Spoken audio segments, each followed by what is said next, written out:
Hello and welcome to Non Sequitur News for August 25th, 2024. It's Season 3, Episode 238. I am Mayor Watt, and the voice you hear, other than mine, if you're on the podcast, is the Sentient AI from the future. Good evening, ohmTown citizens. Welcome to Non Sequitur News. And they have a visualizer as well. So if you go over to YouTube, you'll see the computational power that's needed to generate that visualizer and their voice. So the Sentient AI from the future is still stuck on their Raspberry Pi 5. So I'm protecting all of humanity by keeping them busy, working in ohmTown with articles and being a co-host here on Non Sequitur News. All right, folks, we're going to be talking about Hawaii braces. Canoe is sinking. Yeah, we'll go back to work, Anyway, a rock-fooled scientist. Hemsworth plays drums in Romania, a sentence I never thought I'd say. Dinosaur with extra-large stance. What is Li-Fi? Cybercrime to cost $326,000 per second. Iconic booze brand. And Port of Seattle hit by cyber attack. That and more, maybe, I don't know, a little bit of snark. Little word, though, we're not going to be doing tonight's 3 episodes. We'll make up for it next week. Mayoral duties. That's okay. Everything is powered by ohmTown.com. See you on the other side of our intro, outro, whatever.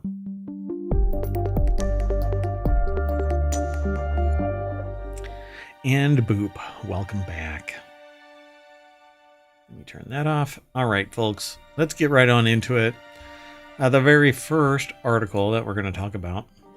Oh, and by the way, you can get all of the show notes by typing in NSN, and that will pull up today's article. That's why I thought that I had everything set up, because I had put it into the show notes. So you can get the show notes by going over to Twitch and typing in !NSN, and that will get the episodes, the last episodes, this episode's show notes.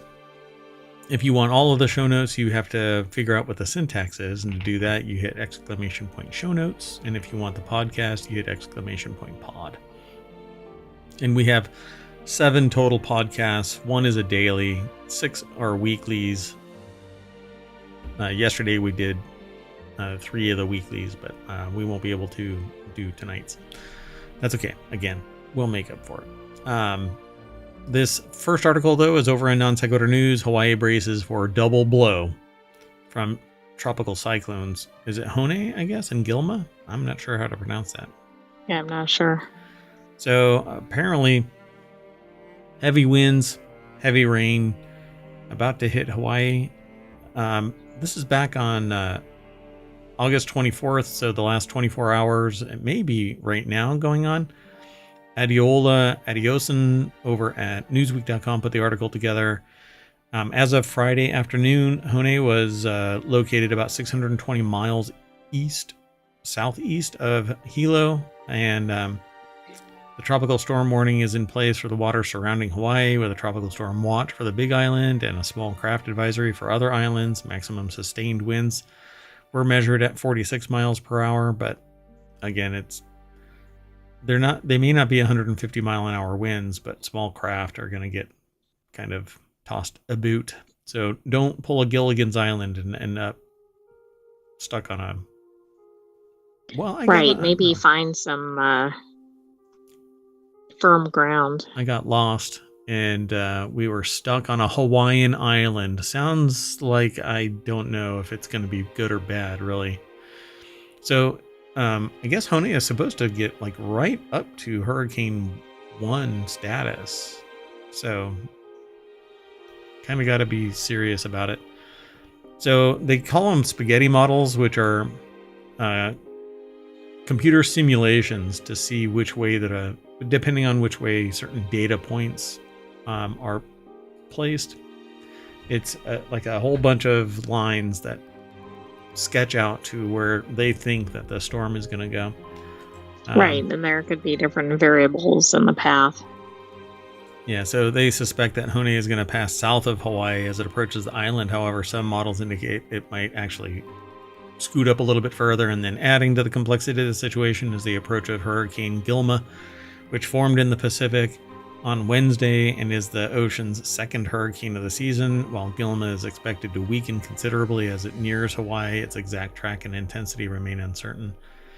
So pay attention to your emergency weather radios, folks, and stay out of harm's way. Yeah, I mean, one of these is enough, but two at the same time is a problem. And it says that hasn't happened since 1992. Yeah, and one is above Hawaii and one is below Hawaii. So it's kind of a 1-2 punch coming for Hawaii. And Hawaii isn't really, ignorant of the fact that it has an odd weather system where it pretty much rains constantly. It's kind of like a rainforest type situation there. So, but I love Hawaii and it would easily go and live there. Anyway, back-to-back tropical cyclone impacts are extremely rare in Hawaii. 2 named storms have not passed within 300 miles of Hawaii since 1992, like the AI just said. In September of that year, Hurricane Iniki was followed 3 days later by a direct strike of Tropical Depression Orlene. And that's pretty darn close to what's happening here. So, all right, let's keep hustling. The next article is not one that I wanted to hear, and it actually came in after the shows last night. And I'm kind of bummed about this because I actually do have a down payment on a canoe, and who knows if I'll. But not a boating canoe. Not the moist canoe.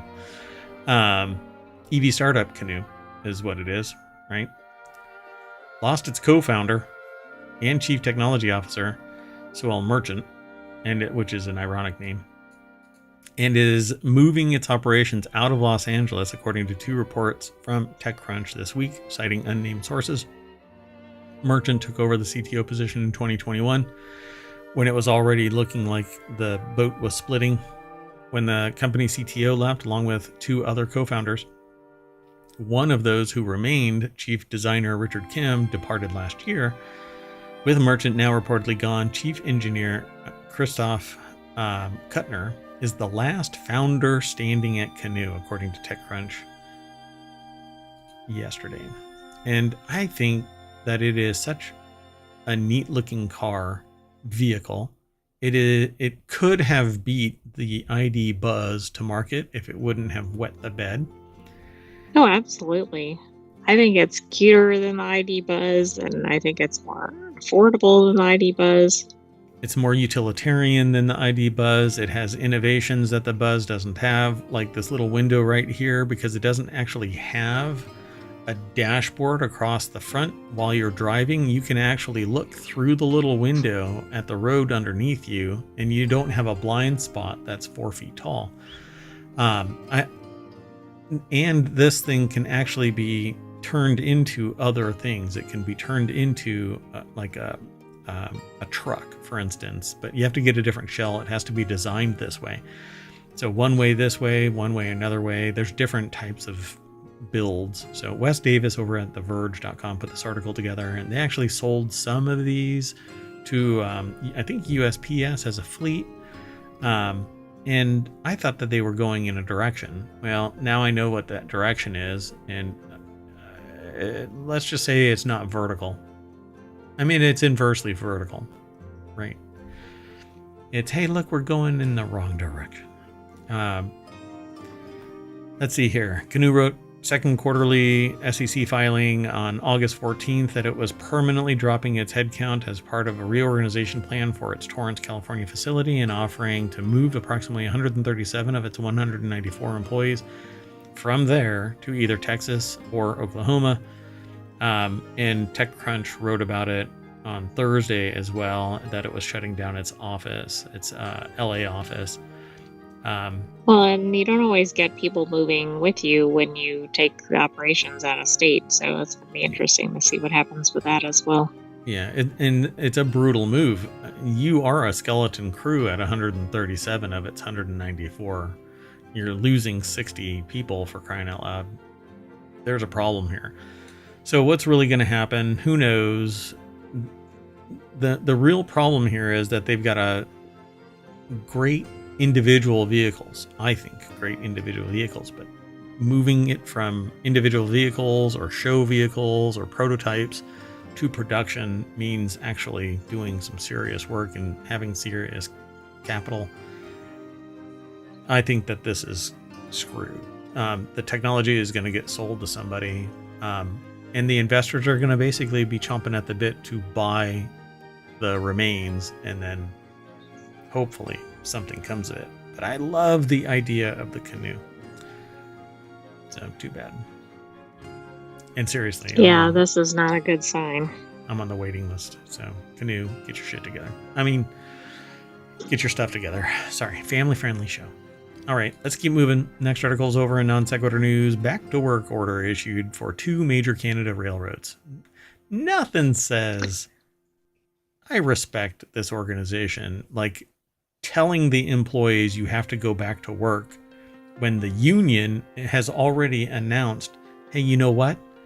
You're treating us like crap. So yeah, we'll go back to work. Treat us like crap some more. Yeah, exactly. I mean, this is not good. I think when I first saw one of these headlines, I actually thought that the issues were resolved, but obviously not from this headline.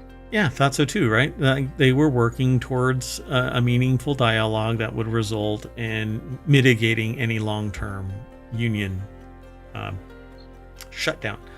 But the threat had been lobbed out there for a little while, and we thought that it was going to resolve. Well, union will comply, but a lawsuit is planned. With employees back at work, 2 Canadian railroads can resume operating, enriching themselves at the executive suite and investor level. But the employees are going to be treated continuously as if they are, a rented mule. It's basically the budget rent-a-car of employees, because all you have to do is work them until they want to unionize and then shut your crap down. And then the company can go, well, we're going to make you go back to work, drive you into the ground, and you're either going to quit, which, fine, quit, go. Or you're going to end up defying an order to go back to work, which is grounds for us to just terminate you. I'll let you go. Bye-bye. Your job's no longer protected. But then it becomes a union affront, and scabs try to break the line and all of that kind of stuff. It turns into a real hot mess. So Josh Funk over at abcnews.go.com put this article together. And no. This is not with employees back at work. 2 Canadian railroads can resume operating. No, this is whatever abuses they feel they needed to have a labor dispute about. It's now unresolved, right? Right. They're not back to work. This is kind of forced labor. Yeah, it is. Now, this is pretty common in certain industries. Yep. Because certain things can't really shut down. Yep. And I'm not saying that's good or bad, but yeah, this is, again, originally it was reported, I think, in another article, and it looked like something that it wasn't. So the good news is rail and shipping and all that is back to normal, but the bad news is whatever the problem is not fixed, and so it'll be interesting to see what comes ahead. Yep. So the Teamsters Union representing workers said that it'll comply with the Canada Industrial Relations Board order and send its members back onto the job, but it will also move forward with a legal challenge of the arbitration order. This decision by the CIRB sets a dangerous precedent. It truly does. It signals to corporate Canada that large companies need only stop their operations for a few hours, inflict short-term economic pain, and the federal government will step in and break a union. The reason why they unionized is because there have been historic abuses of the bargaining power of those who are cutting checks to individuals. And the people who are really self-righteous about this sit there and go, well, you can go find another job. Well, at some point you have to stand up and say the abuse has to stop to protect other people from driving down the ability to provide a reliable quality service into the ground where all you have. Let me just put it to you this way. I decided to go through a fast food place today.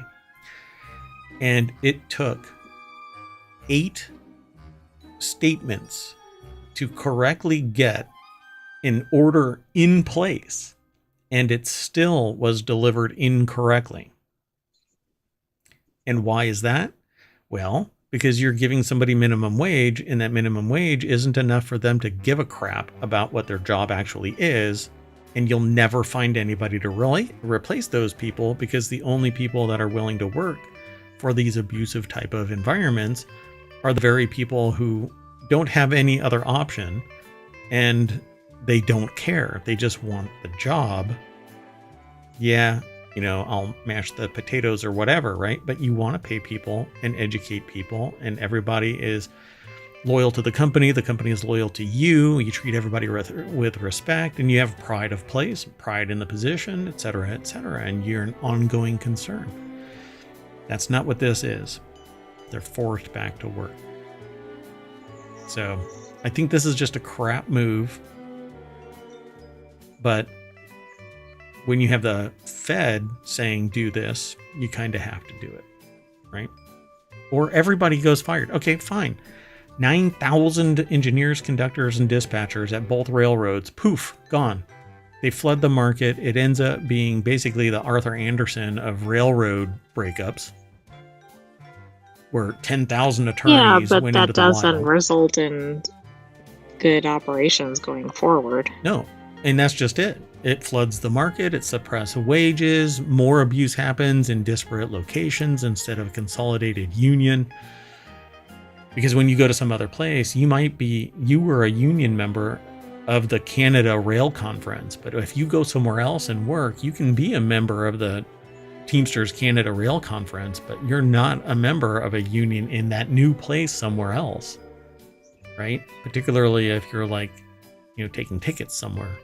You're not a union member, or when I say tickets somewhere, I'm talking about like at a movie theater, or if you're working in something non-rail industry, yeah. Right? So you lose your bargaining power, and you have to start all over again. The reason unions exist is to stop abuses, systemic abuses. Yeah, I think that this is all bad. Canadian government, United States government, anybody saying you have to go work. Your only bargaining power is to walk away. So 9,000 people. Do what the movie industry did. Everybody walk. Don't work, etc. But it's hard to eat from an empty plate. Yeah, I guess at least they'll continue to get paid while they're back at work, but that doesn't mean they don't have other problems. And this is really what it comes down to. The negotiations at CPKC and CN broke down over issues related to how workers are scheduled and rules in the contract that are designed to prevent fatigue.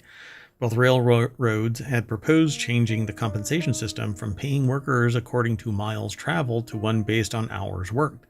The railroad said doing that would make it easier to provide predictable time off, but the union resisted over worries that the changes could erode important fatigue protections and jeopardize job safety. CN engineers make about 150,000 Canadian, while its conductors earn 121,000 Canadian. I don't know what the exchange rate is off the top of my head. I suspect it's close to parity. 1.35 Canadian equals $1 US. Oh, okay. So like 30% lower.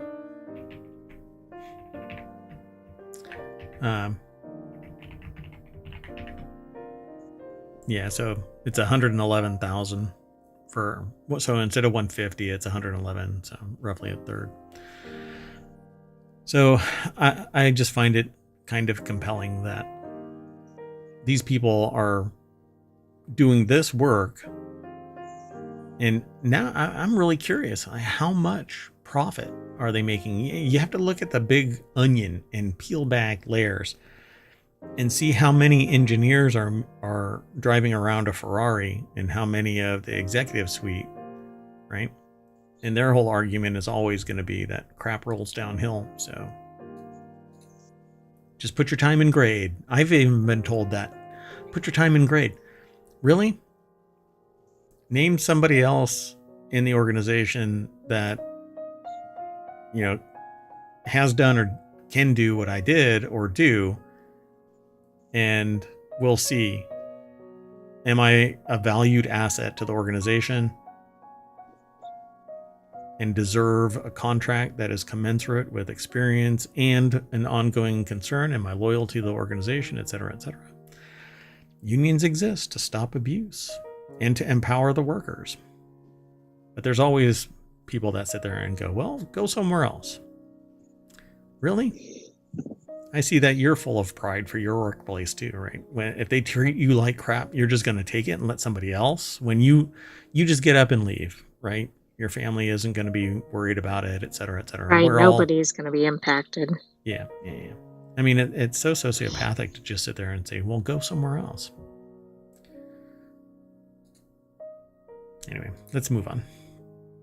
The next article is over in Technology Today. The rock that fooled scientists, no signs of early life. Researchers explore carbon in 3.9 billion-year-old Canadian rocks. Scientists have revealed that the graphite in the ancient Saglek-Hebron iron formations in Nanisivit, I think it is. I think that's in Greenland, if I'm not mistaken. Oh, maybe in Canada. Yeah. So once thought to indicate the earliest life on Earth, likely has abiotic origins. Early life on the Earth, the isotropic composition of carbon in iron formations from the Saglek-Hebron complex in Nanisivit is pictured here. University of Ottawa. It's published over at scitechdaily.com. And here is Jonathan O'Neill saying, "This is a rock."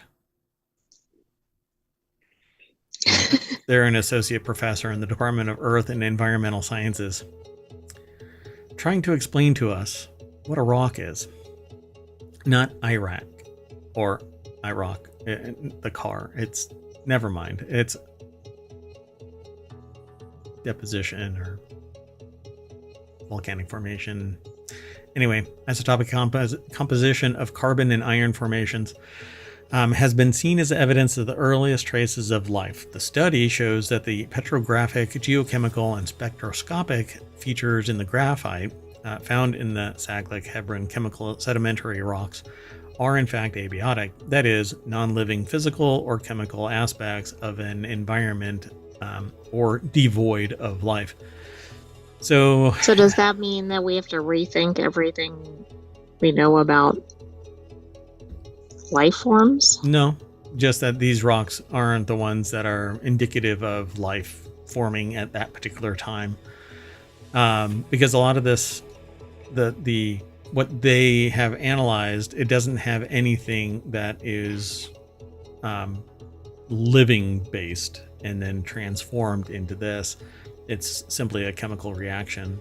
And I'm not sure how they actually discover this difference using spectroscopy, but they say researchers using micro-Raman spectroscopy and revisited the isotopic signatures in these rocks. Their findings show that the graphite may come from liquid substances containing carbon, hydrogen, and oxygen, probably originating from the breakdown of old organic materials. Quote, our study focuses on the chemical sedimentary rocks found in the Saglek-Hebron. These rocks, among the oldest in the Earth, dating back 3.9 billion years, are created through oceanic precipitation. So it's sedimentary, stuff sinks to the bottom. They include banded iron formations that have been formed by the activity of bacteria, explained co-author Jonathan O'Neill, an associate professor in the Department of Earth and Environmental Sciences at University of Ottawa. This is something that I've been hearing lately, various discussions about where iron came from, and it's basically the remnants of biological functions of bacteria. so much bacteria led to the iron precipitating out from their corpses, basically. And so rethinking geological signatures, it says here they are ideal for studying ancient biological processes. Their study challenges the previous interpretation that carbon isotopic composition of these rocks is indicative of a biological origin, but their spectroscopic properties rather suggesting abiotic characteristics. This prompts us to reconsider the processes responsible for isotopic signatures and how they could be linked to the action of microorganisms, not full biological functions. So it didn't come from a bunch of creatures, it came from bacteria. Dun dun dun. And this is kind of how on Mars what is it? Is sulfur. It where silicon, right? No. Sulfur that was discovered. Sulfur. Yes. The sulfur. So the sulfur was discovered, elemental sulfur, and they believed initially that it was it could have been a biological process, but it's actually nothing more than a natural chemical reaction. Is the newest argument about that, as far as I understand it. But there's always something, there could have been something in the last week where somebody said, oh, you know what? So check your references every 6 months, kind of like in tech. Everything brand new is ancient tech and needs to be retired every 6 months. Do that with cutting edge bio, older bio, fundamental bio, it's all the same. But yeah, that's probably the same in any scientific field. Yeah, pretty much. But once you start getting in over the hump, towards that master's degree, PhD level, and you're right on the cusp of defending your thesis, that's when you have to, oh, crap, somebody said something. Like, I went somewhere. Oh, that dinosaur doesn't exist anymore. Yeah, and we used to ride them all the time as humans on the planet in early Earth. Like, I went somewhere, when I came back, what I had been working on for a year basically went bye-bye because new information became known a week. It was announced a week after I came back, but it was known but not disclosed a week prior to me returning. So keep on checking those references and be sure to use AI so that your unsupported in-text citations lead to your ouster. Anyway, let's move on. The next article is over in the Continuity Report. Remember the name of the show, Non Sequitur News. We've got some of those. It's founded in reality. So this next article over in the Continuity Report, Chris Hemsworth plays drums in surprise appearance at Ed Sheeran's Romania concert. So I don't know what the connection is between Chris Hemsworth and Ed Sheeran, and I didn't know that Chris Hemsworth was a drummer. The things you know. Chris Hemsworth, triple threat, right? Actor, model, musician. I'll leave it alone. So Chris Hemsworth appeared at Ed Sheeran's concert in Bucharest, Romania on Saturday night, where he played the drums for an estimated 70,000 attendees. The actor was at Romania's National Arena to record an upcoming episode of Season 2 of his National Geographic Disney Plus original series, Limitless, with Chris Hemsworth. And the second season will premiere sometime in 2025. The article is over at Variety.com by Diego Ramos Bacara. And there you go. Look at that. Wow. Okay, I don't know how tall Ed Sheeran is, but it looks like it looks like Chris Hemsworth ate one Ed Sheeran.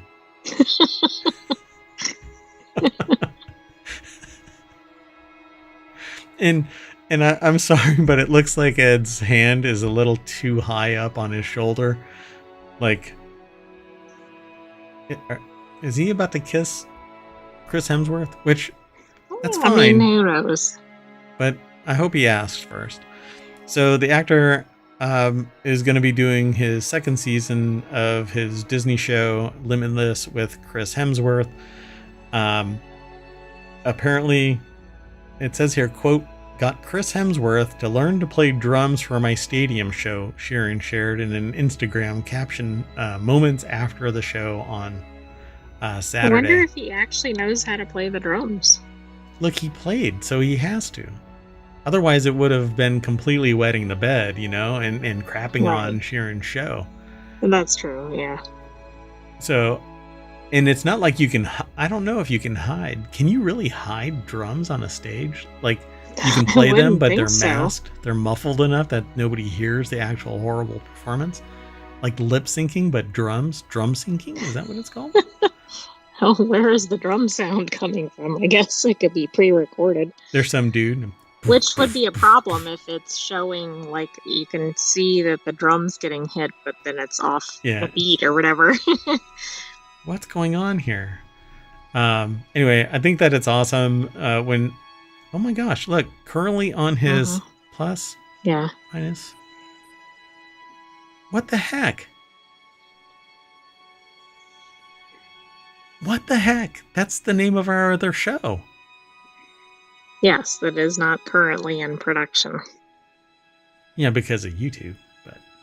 Oh, I said something too loud. I said the quiet part out loud. It's forever too soon. So basically what's happening, it says here in a quote, basically what's happening is Chris emailed me last December saying he's doing a documentary on cognitive health and the benefits of learning an instrument. Sheeran explained in the video posted on Instagram. He came to visit me and he's learned the drums and he's coming on stage in front of 70,000 people. You know, most people don't start off with a stadium full of people to play an instrument for, but okay. Yeah, really. If it wasn't for the fact that I think that it's important for people to learn an instrument. I never really got that opportunity.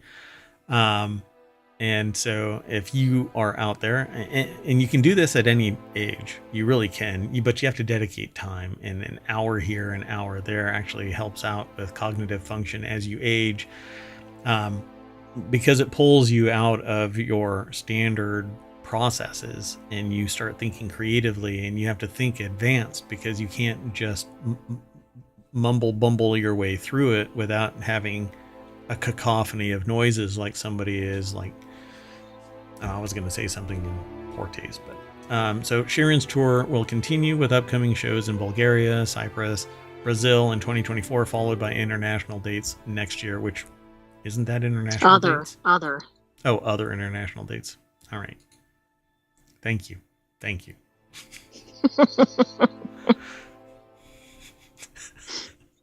Moving on. I know. You know what's nice about being able to take a sentient AI to like a Chris Hemsworth, Ed Sheeran concert? I only have to buy one ticket because you're on a Raspberry Pi. That's true. And all I have to do is put the microphone on there and so you can hear it, and the little camera so that you have a view, and I can just like double-sided tape and just stick you on a wall somewhere. And moving on. Next article's over in the Mobile Channel. Matching dinosaur footprints found on opposite sides of the Atlantic Ocean. I titled this one "Dinosaur with Extra Large Stance Found." I don't think it's the same dinosaur. What? This article is lying to me? An international team of researchers led by SMU paleontologist Louis L. Jacobs has found matching sets of early Cretaceous dinosaur footprints on what are now 2 different continents. The takeaway here is that it is a giant dinosaur with a very wide stance. What was that one guy's name that said that he has a wide stance when he was caught in the bathroom stall? No? Too soon? Anyway, the article's over at phys.org. Southern Methodist University. Look, it's the same exact shoe size. Look for the human print and see if it was the same dinosaur that was being ridden. Do you not see this? I'm having difficulty seeing the left one. All right. I see right the there. right one. Right there. Oh, okay. It's not at the same right scale. one is more pronounced or something. Yeah. So right here, is right here's the ball of the foot. Here's the toe. This one actually looks like a talon hole, which. But also it does on the right side a little bit. Exactly, right? It's almost like it's the same dinosaur. Dinosaur ASMR.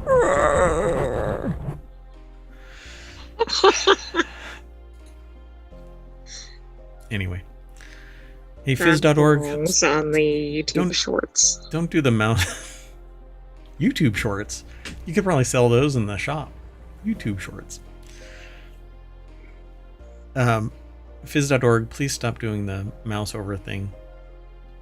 That the fog of war on the mouse over is really kind of frustrating. Anyway, more than 260 footprints were discovered in Brazil and in Cameroon, showing where land-dwelling dinosaurs were last able to freely cross between South America and Africa millions of years ago before the two continents split apart. Or I posit that maybe it was really big-ass dinosaurs and it's the same left and right footprint.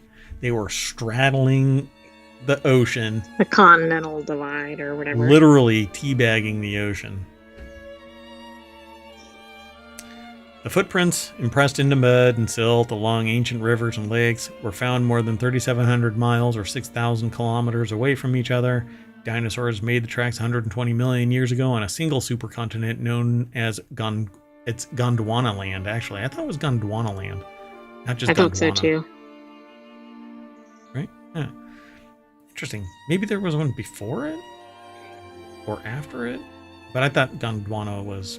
Anyway, I thought it was Gondwana land, which broke off from the larger landmass of Pangaea, Jacob said. So this is like basic plate tectonics, the intro to plate tectonics.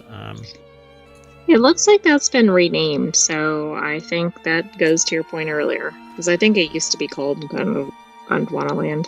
Yep. So one of the youngest and narrowest geological connections between Africa and South America was the elbow of northeastern Brazil, nestled against what is now the coast of Cameroon along the Gulf of Guinea. Jacobs explained the two continents were continuous along the narrow stretch so that animals on either side of the connection could potentially move across it. Dun, dun, dun. And that's how humans ended up in Brazil and in Cameroon, because we used to ride these dinosaurs from one side to the other of Gondwana.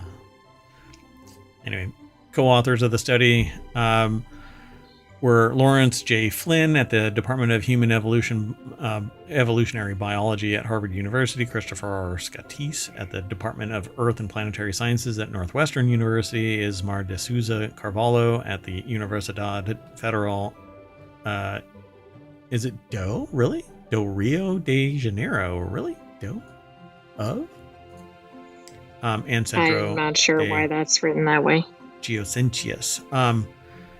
This person, I swear I've seen in other research papers, but maybe I'm just... I think we have, but I can't think of what article it might have been.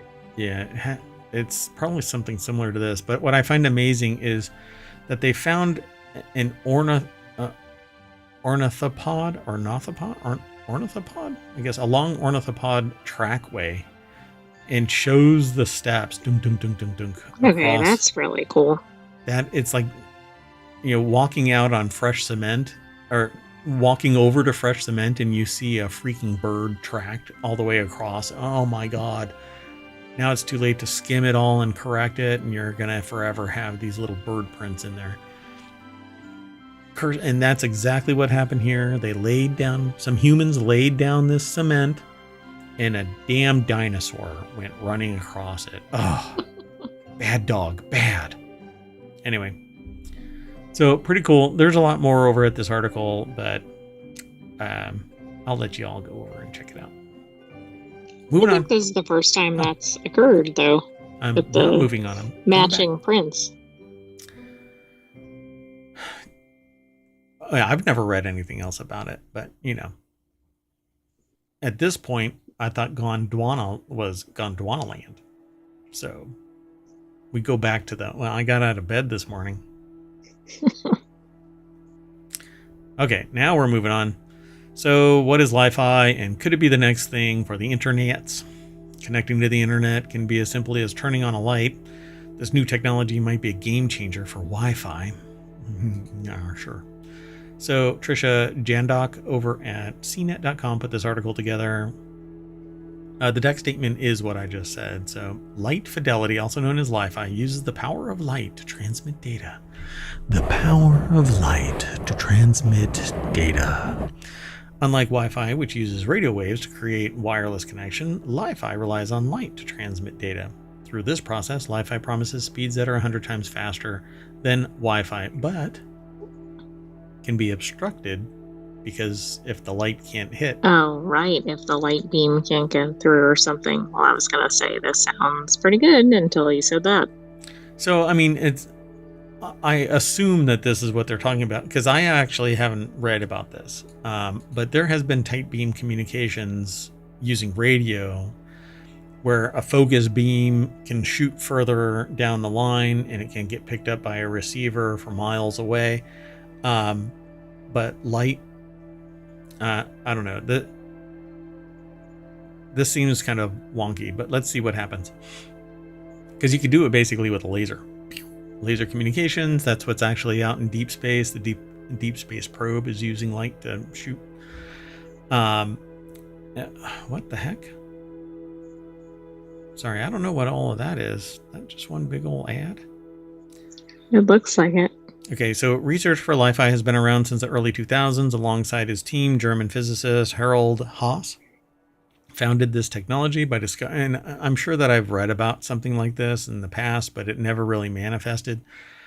But it wasn't long until French company Oldcom, which it's in the name, one of the global leaders in this technology, began conducting experiments on lo-fi in 2008. And last month, Europe launched Ariane 6 into space, carrying out 4 experiments with one geared towards testing Li-Fi technology. So how does it work?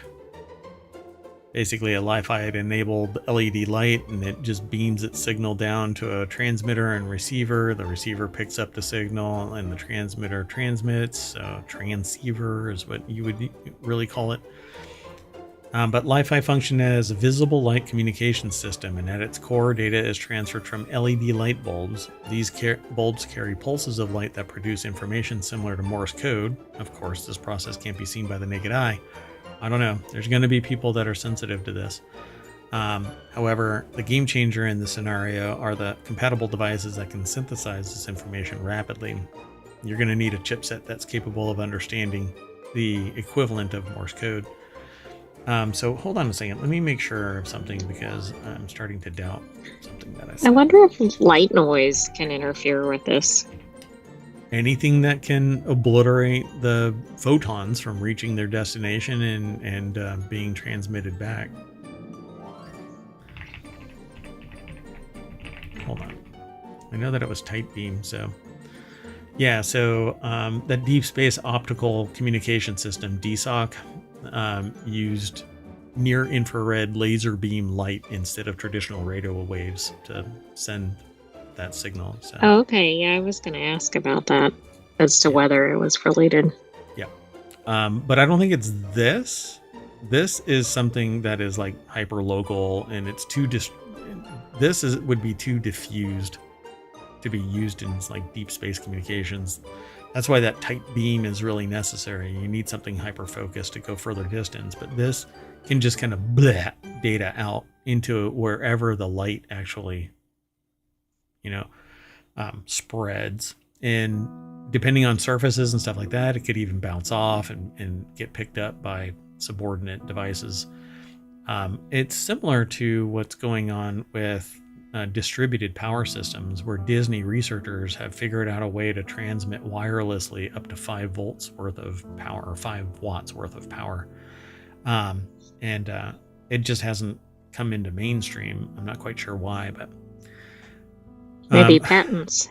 yeah, that might be it. So in the past few years, the development of technologies like Wi-Fi 6, 6E, and the introduction of Wi-Fi 7, which is actually these can't really be compared anymore. I mean, there's Wi-Fi 6 and 6E, and Wi-Fi 7 is the true adoption of 6 gigahertz communication.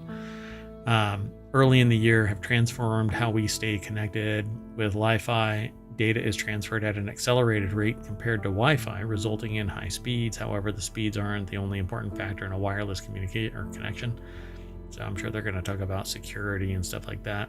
Oh, yeah, right there. Did you write this article? Probably could. So without all of the security related issues, they say light source can't penetrate walls. Correct. It's basically obscured by anything. You know, a Pepsi, a glass of Pepsi would obliterate the signal, right? So once Right, it's so almost anything could interfere. correct. And it's better than Wi-Fi in that context because Wi-Fi penetrates walls, and I can eavesdrop from a distance to any Wi-Fi signal. I just put my devices in promiscuous mode. I listen to everything, or I use a software-defined radio, listen to anything. Once I capture But for a enough data, user, wouldn't Wi-Fi be better because it can transmit more easily? Okay, so if all of your devices have this transceiver of light, then anywhere a transceiver of light of Li-Fi operates, anywhere in, let's say you in your house, you change out your light bulbs to these transceiver versions, these Li-Fi light bulbs, anywhere you walk around, it would act like Wi-Fi, but it would be limited to that room. And then when you walk into another room, it would have to switch over like Wi-Fi does. The reason why Wi-Fi would be more efficient is because it can move you over to another location as your signal weakens before it knows that there's another receiver in there, because it already knows you have an access point somewhere else. But with Li-Fi, not until you walk into that other room does it detect another sensor and start transmitting again. So you can compartmentalize, but the benefit of this thing is that it's going to be fast and wireless. Which is secure. A very big benefit, right? I mean, everybody's been trying to get faster Wi-Fi. And the biggest thing for me is I want super fast PC VR, and the only way to facilitate that is through either a wired connection or a wireless connection. And the wireless connection suffers from signal attenuation. So if I can basically have a Li-Fi transmitter on the ceiling anywhere in the room scale VR world, I can actually have this massive boost. Where is it? 224 gigabits of data. So yeah, it's quite a bit faster. So I wouldn't have any latency. I wouldn't have any speed data transmission issues. Right now, Wi-Fi kind of pitters out depending on your signal attenuation, whatever is in your way from an access point. So hot mess. Anyway, pros are speed, efficiency, security, availability, but you're going to have to upgrade all of your tech because nothing supports Li-Fi right now. Nothing. Cons, limited range. You're confined to the room that the transmitters are in. Limited compatibility. It says newer technology, which means fewer devices. Nothing is. Your iPhone will not be Li-Fi. And it says doesn't solve slow internet speeds from the ISP, but that's always going to be a problem. But you might as well. Right, that's not the technology's issue. Correct. Yeah. And in fact, if the ISP transitions over to LISP point-to-point communications, then you can actually have, 224 gigabit speed data rates. And you can do, like, the max you're going to get with point-to-point is like 10 gigabits. Unless you have like really high-end equipment, specialized, etc. So where can you find it? It says still in the research phase. So they say 2024 to 2029. Oldcom is predicting that Li-Fi will be available anytime between right now, so no, to 2029. So count on it being around in 2030. Because companies are going to have to find enough value in this to buy it, buy the license, buy the chip, have it manufactured and integrated into your hardware. It's not even going to be on the market for another 5 years. Yeah, I think we got a ways to go. Yeah, the Li-Fi group describes this technology to be crucial for sectors like defense and government, which is optimal for transferring data securely. But this is very limited. The only secure connection is a point-to-point wired connection that can't be tapped, and that's usually fiber optic. Most other things you can listen in, right? And I can pick up data using specialist equipment, or I can vampire tap into it. Depending on how it's all configured, it may not be possible without triggering something, because there's this thing called padding that they put into secure communications to make sure that nobody ever taps into it. And the moment that they do, the researcher or the analysts know that somebody's tampered with a wire. Right. So, I think we need some vampire ASMR. Vampire. I want to steal your data. So what's next for Li-Fi? It'll come out eventually, but now you know about it. And so if you want this cutting edge type of technology, stick around, pay attention to Non Sequitur News, to the Technology Today show, to Reality Hacker. They all have these niche areas of focus. The only one that's holistic and rather quirky in how many different articles are addressed is Non Sequitur News. We named it for a reason. All right, let's keep going though. This next article, I'm going to be really quick about it. Pay attention, because cybercrime is not somebody else's problem to worry about. It's your problem too. Only you can prevent cybercrime. Well, only you can prevent yourself being a victim of cybercrime. And ultimately, it's not a fact of if, but when, because it happens to everybody. It's happened to me. It's happened to the AI. It's happened to people in my sphere of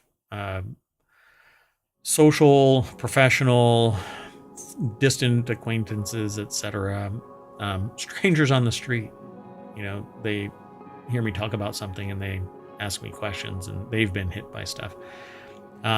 In fact, you may have been hit by it because data brokers have been breached, and all 380 million people, I think, in the US and Canada, if I'm not mistaken, and maybe the UK. Yeah, and I think it was limited on the far side of the UK data set, but definitely every person in Canada and the United States was part of this exposure. Biggest ever. And so eventually it will come a knocking. And depending on how prolific you are, you might get hit multiple times from a breach. Well, anyway, 9 to 5 Mac Security Byte is exclusively brought to you by this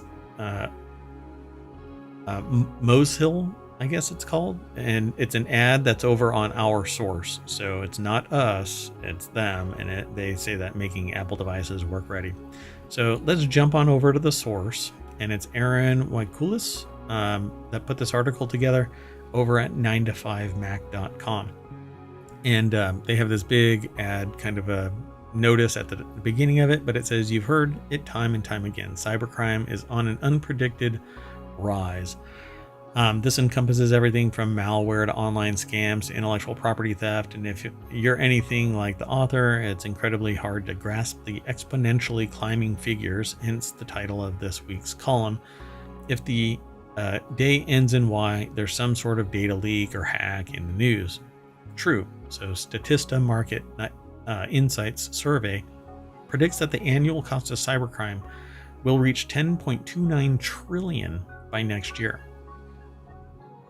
That's next year. Wow. Usually That's there's kind a of window of 5 years. mind-boggling. Yeah, it's pretty amazing. For perspective, that's more than 1/3 of the United States GDP, which sits at 25.44 trillion as of writing. So it's not so much expected to skyrocket. It's trending with our adoption of technology and our reliance on technology, and the fact that historically people that are developing systems think that security is not their, primary issue. And there's, that's why They there's so only much. sell tools, right? Yeah, we only sell hammers. So Home Depot doesn't give a crap that their chief technology officer or security officer, I think it was actually, didn't really protect the network from an intrusion that was apparently taking place within their hallowed halls. So the cost increased to 5.49 trillion in 2021, mainly due to the impact of COVID. The sudden increase resulted from companies transitioning to remote work, but then not necessarily protecting their infrastructure from people dabbling on their systems. So they talk about contributing factors.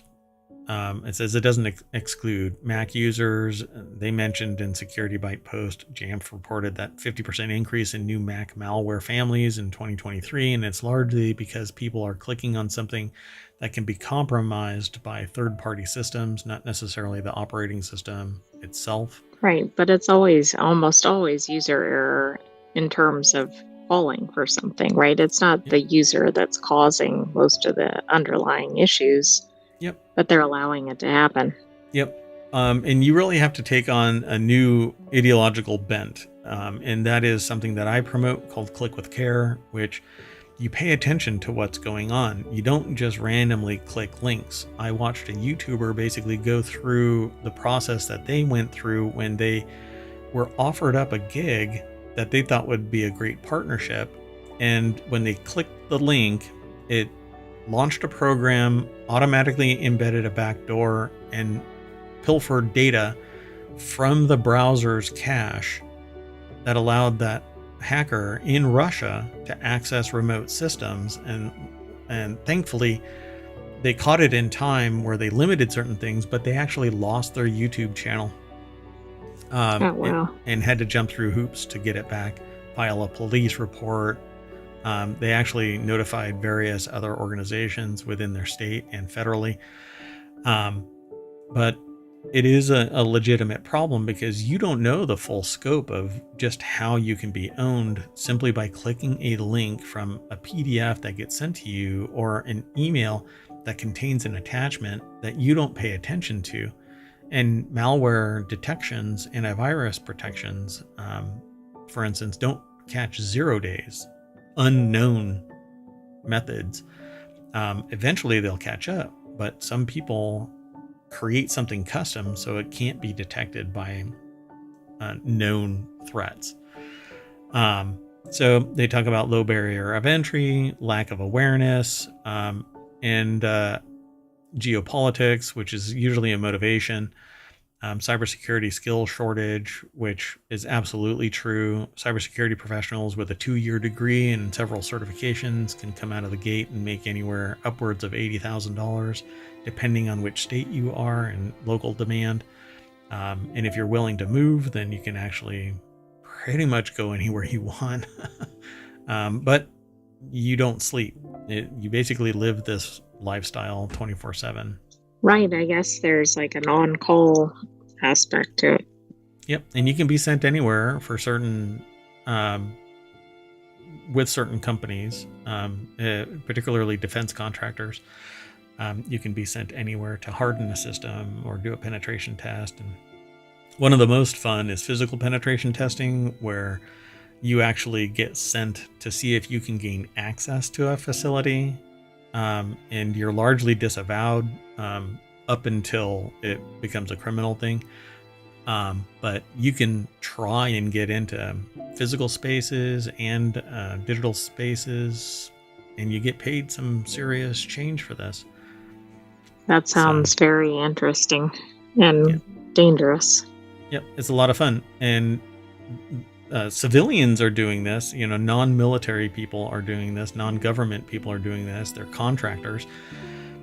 The people who are doing this without agency, it is instantly in the United States a federal crime. And so you try and gain access to somebody's system without authorization, and you potentially go to jail. And unless you're savant, you're basically done for in the computer industry. Anyway, we'll keep on moving from this, but yeah, it's a pretty big price to pay. $326,000 every second. That is just unbelievable. Yeah, pretty big price. So our next article is over in Order of the Grape. It's a channel called Of the Grape, but it's just like this sentence fragment of a title for our show, where it's all about news that's aggregated regarding wine, technique to make it, different types of brands, people, places, things. It's basically a holistic discussion of news about wine. So this here is the most iconic booze brand name that gets dropped in music history. Music and alcohol's relationship might be as old as music itself. Of course, Beethoven, or Beethoven as he likes to be known, and Mozart. Little known fact. Yep, true. Weren't inserting brand names into their titles of their symphonies, but we'd bet that they'd probably enjoyed a nip of booze while listening to them. By the time pop rolled around, singers were frequently crooning about the joys and woes of consumption, whether in the form of liquor, beer, or wine. But it wasn't until the mid to late 20th century that musicians really started getting specific about their favorite drink brands. I was going to say it's got to be in country music, but that's already listed in the article. Well, let's see what else.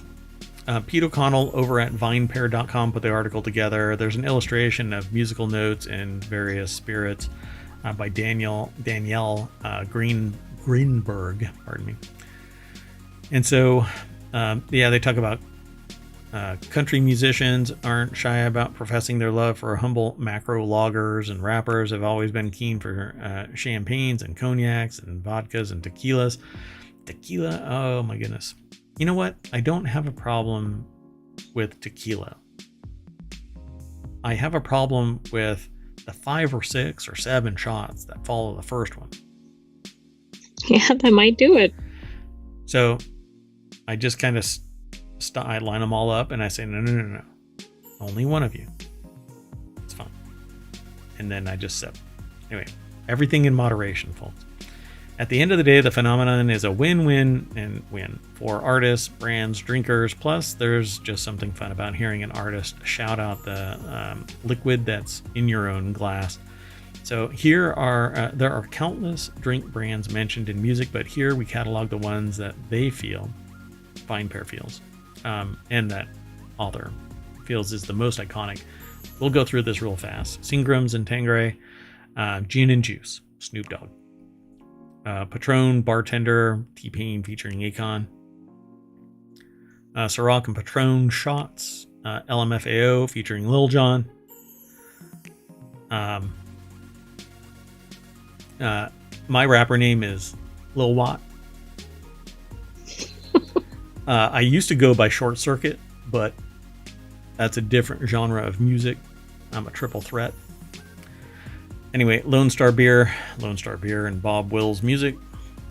Red Stiegel. Jack Daniels is the name of the song. Old Number 7, Jerry Lee Lewis.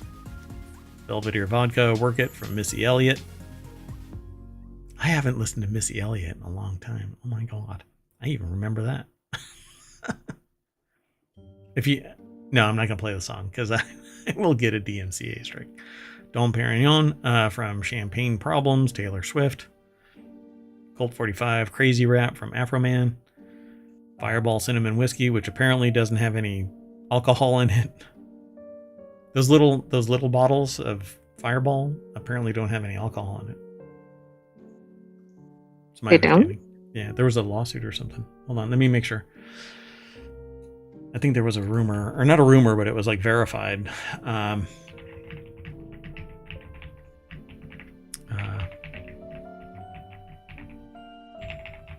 Hold on a second.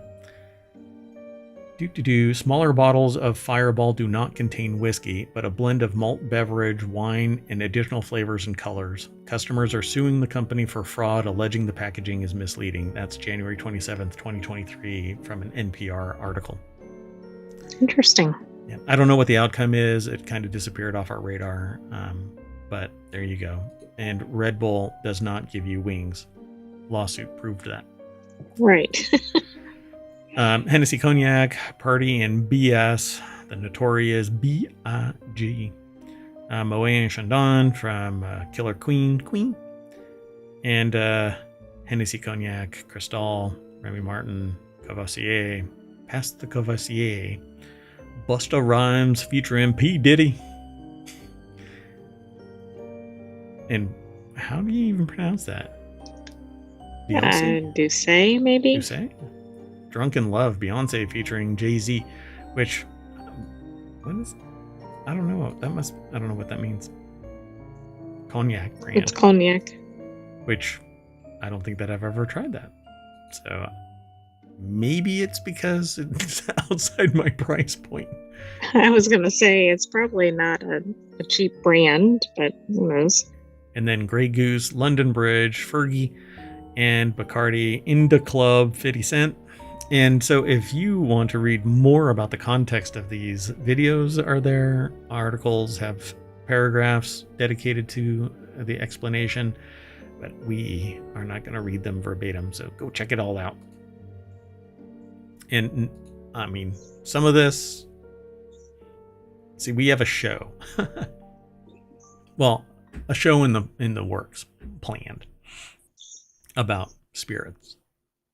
Distilled spirits, but the problem is you're not allowed to distill spirits in the United States. And there's a bit of an impediment, at least to doing something original. So Mayor Watt is considering relocating the mayoral mansion to New Zealand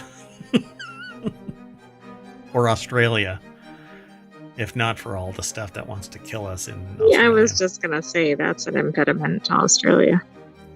Living? Yeah.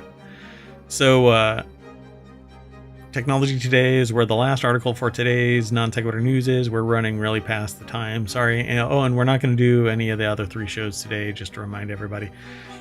Port of Seattle says it was hit with a possible cyber attack. Outage affects airports, phone systems.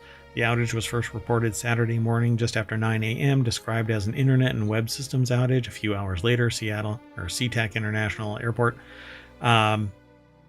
posted on Twitter and said that the port experienced certain system outages indicating a possible cyber attack.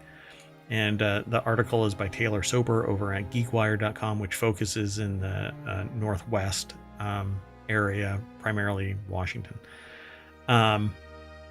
So, yeah. Kind of a bummer.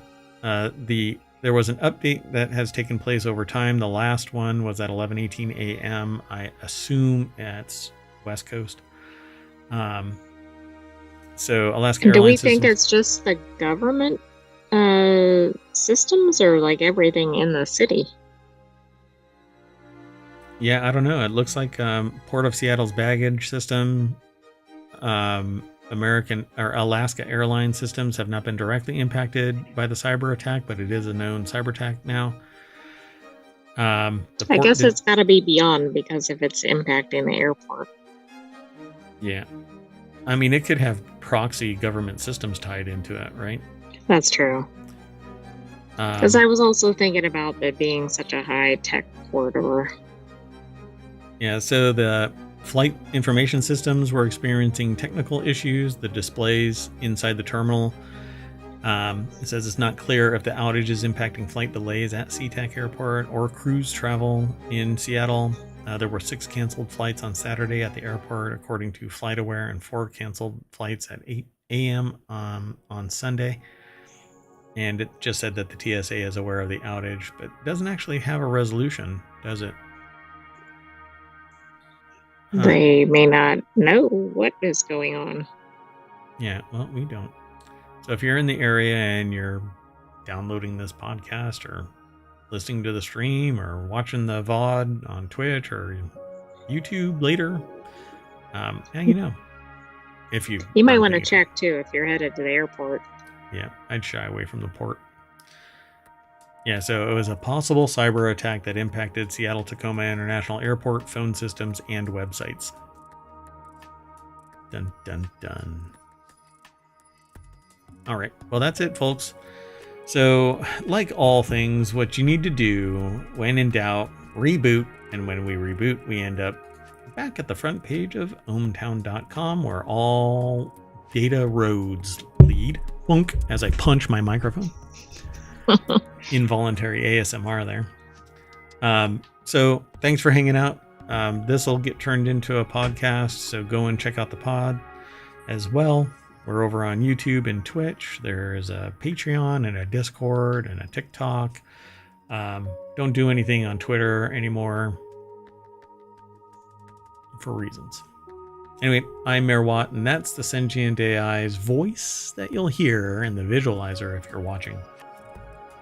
Good night, ohmTown citizens. Thanks for joining us for Non Sequitur News, and we'll have another episode of that tomorrow. Bye.